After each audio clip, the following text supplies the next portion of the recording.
ಹಿಂದೆ ಬ್ರಹ್ಮಪುರ ಎಂಬ ಒಂದು ಸಮೃದ್ಧ ಗ್ರಾಮವಿತ್ತು. ಆದರೆ ಗ್ರಾಮದ ಹಿರಿಯರಾದ ರುದ್ರಪ್ಪ ತನ್ನ ಅತಿಯಾದ ಅಹಂಕಾರದಿಂದ ಒಂದು ಸಣ್ಣ ಜಗಳದ ನೆಪದಲ್ಲಿ ಊರಿನ ಎಲ್ಲ ಹೆಣ್ಣು ಮಕ್ಕಳನ್ನು ಹೊರಹಾಕುವಂತೆ ಆದೇಶಿಸುತ್ತಾನೆ.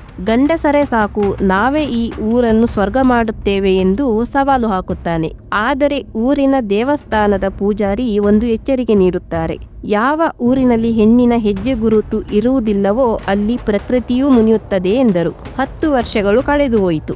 ಊರು ಅಕ್ಷರಶಃ ಪಾಳು ಬಿದ್ದಿದೆ. ಬಟ್ಟೆ ತೊಳೆಯಲು ಬಾರದೆ ಗಂಡಸರು ಕೊಳೆ ಬಟ್ಟೆಯನ್ನೇ ಧರಿಸುತ್ತಿರುತ್ತಾರೆ. ಪುರುಷರೇ ಅಡುಗೆ ಮಾಡಿಕೊಳ್ಳುತ್ತಿರುತ್ತಾರೆ. ಆದರೆ ಯಾರಿಗೂ ರುಚಿಯಾದ ಅಡುಗೆ ಮಾಡಲು ಬರುವುದಿಲ್ಲ. ಮುಖ್ಯವಾಗಿ ಊರಿನಲ್ಲಿ ಯಾವುದೇ ಶುಭ ಕಾರ್ಯಗಳು ನಡೆಯುತ್ತಿರುವುದಿಲ್ಲ. ಊರಿನ ಯುವಕ ಸೂರ್ಯ ಮದುವೆಯಾಗಲು ಹೆಣ್ಣು ಸಿಗದೆ ಹತಾಶನಾಗುತ್ತಾನೆ. ಹೊರಗಿನ ಊರಿನವರು ಹೆಣ್ಣು ಮಕ್ಕಳು ಇಲ್ಲದ ಬ್ರಹ್ಮಪುರಕ್ಕೆ ನಮ್ಮ ಹೆಣ್ಣನ್ನು ಕೊಡಲ್ಲ ಎಂದು ಹೇಳುತ್ತಾರೆ. ಹಾಗಾಗಿ ಆ ಊರಿಗೆ ಯಾರೂ ಹೆಣ್ಣು ಕೊಡುವುದಕ್ಕೆ ಮುಂದೆ ಬರುವುದಿಲ್ಲ. ಸಿಟಿಯಿಂದ ಆ ಊರಿಗೆ ರುದ್ರಪ್ಪನ ಮೊಮ್ಮಗ ಗಂಗಾಧರ ಎಂಬವನು ಬರುತ್ತಾನೆ. ಅವನು ಬಂದ ಮೇಲೆ ಒಂದು ವಿಚಿತ್ರ ನಡೆಯುತ್ತದೆ. ಪ್ರತಿ ರಾತ್ರಿ ಊರಿನ ದೇವಸ್ಥಾನದ ಮುಂದೆ ಯಾರೋ ಬಂದು ರಂಗೋಲಿ ಹಾಕುತ್ತಿರುತ್ತಾರೆ ಮತ್ತು ರುಚಿಯಾದ ಪ್ರಸಾದವನ್ನು ಇಟ್ಟು ಹೋಗಿರುತ್ತಾರೆ. ಇದು ಯಾರ ಕೆಲಸ ಎಂದು ಊರಿನ ಗಂಡಸರಿಗೆ ಅಚ್ಚರಿಯಾಗುತ್ತದೆ. ಒಂದು ರಾತ್ರಿ ಗಂಗಾಧರ ಮತ್ತು ಸೂರ್ಯ ಕಾವಲು ಕಾಯುತ್ತಾರೆ. ಆಗ ಅವರಿಗೆ ತಿಳಿಯುವುದೇನೆಂದರೆ, ಪಕ್ಕದ ಊರಿಗೆ ಹೋದ ಹೆಣ್ಣು ಮಕ್ಕಳು ತಮ್ಮ ಊರಿನ ಮೇಲಿರುವ ಪ್ರೀತಿಯಿಂದ ಕದ್ದು ಮುಚ್ಚಿ ಬಂದು ಈ ಕೆಲಸ ಮಾಡುತ್ತಿರುತ್ತಾರೆ.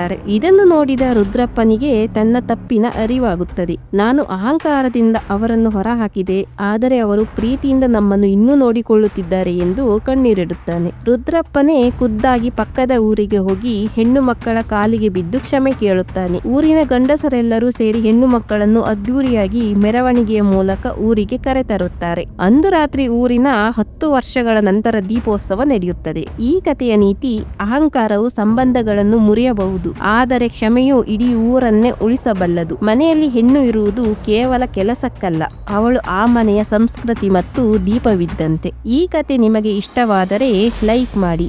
ಇನ್ನಷ್ಟು ಕನ್ನಡ ಕಥೆಗಳಿಗಾಗಿ ಸಬ್ಸ್ಕ್ರೈಬ್ ಮಾಡಿ.